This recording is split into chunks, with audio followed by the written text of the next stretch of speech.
ہمارے چینل میں خوش آمدید۔ کیسے میں نے جنات کے 21 بچے پیدا کیے، میری خوفناک کہانی۔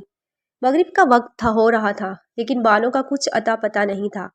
اس کی ماں پاگلوں کی طرح گاؤں کے ایک ایک گھر میں اس کو تلاش کرتی پھر رہی تھی، لیکن نہ جانے وہ کہاں چلی گئی تھی۔ تھک ہار کر وہ گھر گئی، تبھی مغرب کی اذان کے بعد ہی بانو گھر واپس آئی، لیکن آج اس کی حالت عجیب ہو رہی تھی۔ پہلے تو بانو کی ماں نے اسے 2 تھپڑ مارے، پھر کہنے لگی، کہاں چلی گئی تھی تو نگوڑی؟ کہاں تجھے میں نے تلاش نہیں کیا؟ پہلے تو مارنے پر بانو نے لال پیلی نگاہوں سے ماں کو گھورا، پھر کہنے لگی، اماں اگر تو نے دوبارہ مجھ پر ہاتھ اٹھایا تو اچھی بات نہ ہوگی۔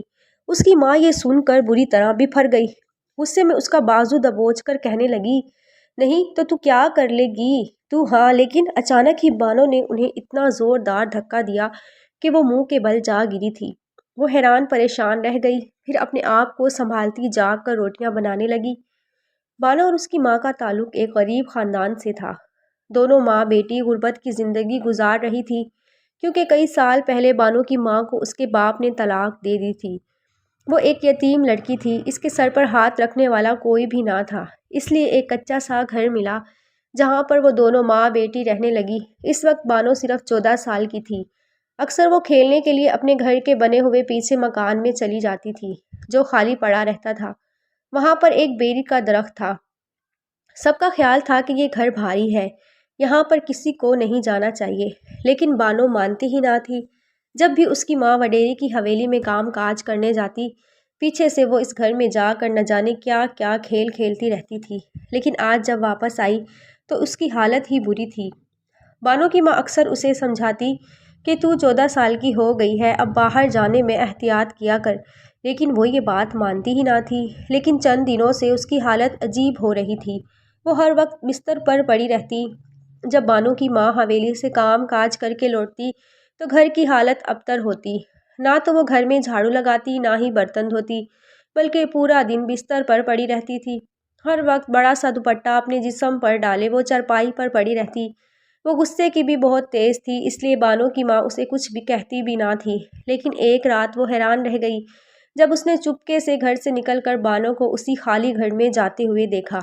وہ وہاں کیا لینے گئی ہے، یہ دیکھ کر اس کے رونگٹے کھڑے ہو گئے۔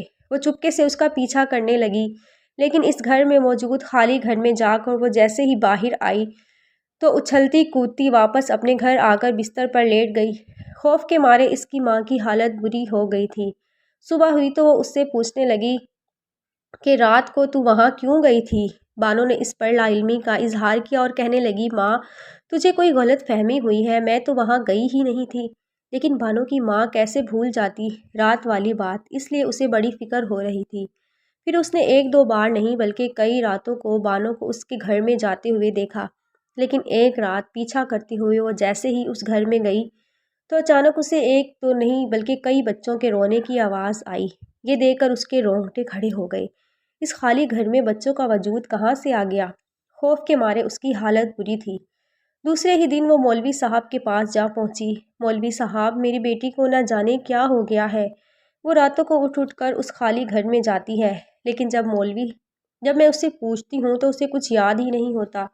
مولوی صاحب کہنے لگے، اپنی بیٹی کو میرے پاس لے کر آنا۔ یوں دوسرے دن وہ اپنی بانو سے کہنے لگی، چل میرے ساتھ، میں جانتی ہوں اماں تو مجھے مولوی صاحب کے پاس لے کر جائے گی۔ وہ خطرناک آنکھوں سے اپنی ماں کو گھور رہی تھی۔ ہاں لے کر جاؤں گی، کیونکہ اس میں تیری ہی بھلائی ہے۔ لیکن اماں مجھے کیا ہوا ہے، میں بالکل ٹھیک ہوں۔ بانو نے چاروں طرف سے اپنے آپ کو دیکھا۔ میری بیٹی تو ٹھیک نہیں ہے، تو راتوں کو اٹھ کر اس آسیب زدہ گھر میں جاتی ہے، وہاں مجھے اکثر بچوں کے رونے کی آواز آتی ہے۔ تو پریشان مت ہو اماں، وہ بچے میرے ہی ہیں۔ یہ بات سن کر بانو کی ماں کی آنکھیں پھٹی کی پھٹی رہ گئی۔ وہ کہنے لگی، یہ تو کیا کہہ رہی ہے؟ اس نے اپنی ماں کی آنکھوں میں جھانکا اور کہنے لگی، ہاں میں سچ کہہ رہی ہوں، وہ بچے میرے ہی ہیں۔ دراصل اس گھر میں میری ایک دوست جنزادی رہتی ہے، وہ میری سہیلی ہے، لیکن وہ نہ جانے کہاں چلی گئی۔ مجھے کہتی ہے کہ میرے بچوں کا خیال رکھنا، اس لیے میں ہر رات اس کے بچے کو دیکھنے وہیں اس گھر میں جاتی ہوں۔ کون جنزادی؟ کس کے بچے؟ یہ تو کیسی باتیں کر رہی ہے بانو؟ اس کی ماں کا خوف کے مارے برا حال تھا، تو وہ کہنے لگی، ارے دیکھو، جب تو مجھے چھوڑ کر حویلی میں کام کرنے جاتی تھی تب وہ جنزادی میرے پاس آ جاتی تھی اور مجھے کہتی تھی کہ تم بھی اکیلی ہو اور میں بھی، چلو ہم دونوں دوست بن جاتے ہیں۔ یوں ہم دونوں سہیلی بن گئی۔ پھر میری نظر اس کے پیٹ پر پڑی کیونکہ وہ بہت بڑا تھا۔ جب میں نے اس سے یہ سوال پوچھا تو وہ کہنے لگی میں ماں بننے والی ہوں۔ یہ سن کر میں بہت خوش ہوئی۔ پھر چند دن بعد ہی اس نے ایک دو نہیں بلکہ پورے 21 بچوں کو پیدا کیا، اس لیے میں بڑی خوشی خوشی انہیں دیکھنے گئی تھی۔ اس کے بچے بہت پیارے اور معصوم تھے۔ میری اور اس کی بہت زیادہ دوستی ہو گئی تھی، لیکن اچانک ہی اسے اپنے قبیلے میں جانا پڑا کیونکہ اس کی جان کو خطرہ تھا، لیکن اپنے بچوں کو وہ امانتاً میرے پاس رکھوا گئی۔ اب میں ہر رات اس کے بچوں کو دیکھنے جاتی ہوں۔ بانو بڑے مزے سے اپنی ماں کو یہ عجیب و غریب کہانی سنا رہی تھی جبکہ وہ دہشت زدہ رہ گئی۔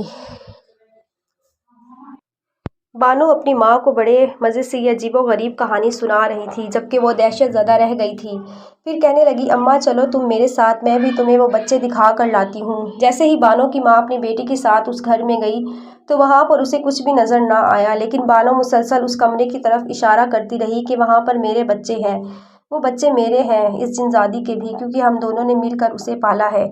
بانو کی باتیں سن کر اس کی ماں کا صدمے کے مارے برا حال تھا۔ دوسرے ہی دن وہ زبردستی اسے مولوی کے پاس لے کر جا پہنچی۔ مولوی صاحب نے جب یہ بات سنی تو بانو کی ماں سے کہنے لگے ارے اس میں اتنا پریشان ہونے کی بات نہیں، جنات بھی سارے خطرناک نہیں ہوتے، نہ ہی خوفناک، بلکہ ان میں بھی کئی نیک جنات ہوتے ہیں۔ تمہاری بیٹی نے بھی ایک نیک جنزادی سے دوستی کی ہے، ہو سکتا ہے کہ اس کی دوستی کے پا کر اس کی قسمت بدل جائے، اس لیے ایسا ویسا کچھ سوچنے کی ضرورت نہیں۔ پھر دھیرے دھیرے مولوی صاحب بانو کا علاج کرنے لگے۔ پھر جنزادی اپنے بچوں کو لے کر وہ گھر چھوڑ کر چلی گئی، لیکن اس کی جانے کے بعد بانو بہت اداس تھی۔ وہ ہر وقت اپنی ماں سے کہتی کہ تیری وجہ سے میری دوست مجھے چھوڑ کر گئی۔ وہ اس بات پر کئی دن تک اپنی ماں سے ناراض رہی، لیکن ایک دن وہ جنزادی واپس آئی۔ بانو کی زندگی میں اسے خوبصورت 2 سونے کے کنگن دے کر چلی گئی۔ جب بانو نے اپنی ماں کو جنزادی کا دیا ہوا تحفہ دکھایا تو اسے اپنی آنکھوں پر یقین نہ آیا تھا۔ وہ دونوں ماں بیٹی کی قسمت پر حیران رہ گئی۔ اب وہ دونوں ماں بیٹی کی قسمت بدل گئی تھی۔ اب بانو کی ماں حویلی میں مزدوری نہیں کرنی پڑتی تھی کیونکہ وہ کئی ایکڑ پر مشتمل زمینیں خرید چکی ہے اور دونوں ماں بیٹی کی زندگی عیش سے گزر رہی ہے۔